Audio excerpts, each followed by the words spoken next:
Like even in your examples, we see Scotland getting those big gains in the 15-metre channels, and that's so big for them.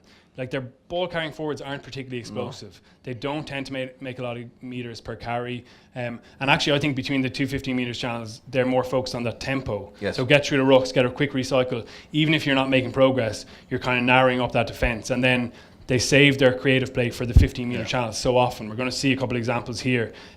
Finn Russell there in first receiver, he's going to get on the ball. This is in 45 seconds in, 40 seconds in, and already he's going to throw that big long pass out in front, beating Nathan Hughes there on the edge, and going to that width with a risky pass that a lot of out-halves wouldn't like to throw early in a game. We see here again, they've narrowed up England with some of those carries. They haven't made particularly big gain line advances, but they've managed to get them tied around that ruck. Finn Russell's going to come around the corner, and again he's going to throw that pass across the face of a defender.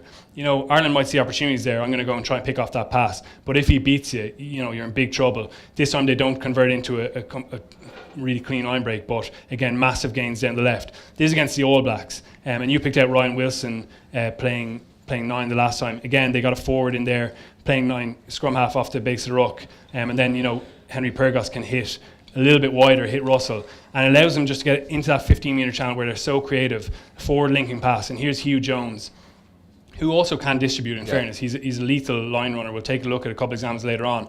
But now they're into this 15-metre channel. Now it's so difficult for the defenders. Every mistake is magnified out here. And one of the things they're really good at, you can see all that space there. But it's hard even with that drift defence for Hogg with all his pace to beat them. So he sticks that little grubber. And it's so late. He's getting tackled just as he kicks. But this is a repeated trend in their play. Work hard, get the tempo up in between the two 15-metre channels, and then go to Hogg, Russell, and Hugh Jones to create. You see Tommy Seymour get back on the ball, pass inside, and you've had this brilliant support play from the scrum half getting all the way there, and Jones as well. That's another element of it. So everyone on the inside is going to work really hard to get across into that 15-metre channel and give them a chance to finish off. That's against the All Blacks, one of the best defences around. Another chance here in the last minute against the All Blacks where they almost stole a famous victory.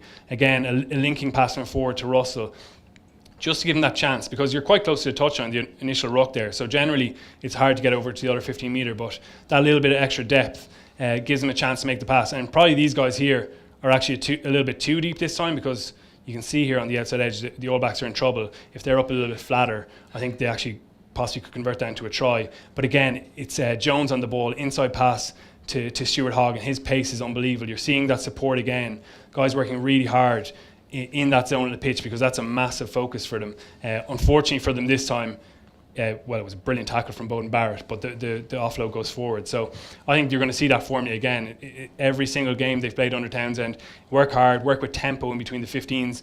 Your forwards might not win the gain line every time, but you're always going to try and get those 2-on-2s, 3-on-3s in the outside channel. It's not even about creating a 2-on-1 anymore. It's about giving Hogg a chance to use his footwork, Jones with his pace, and those little grubber kicks as well.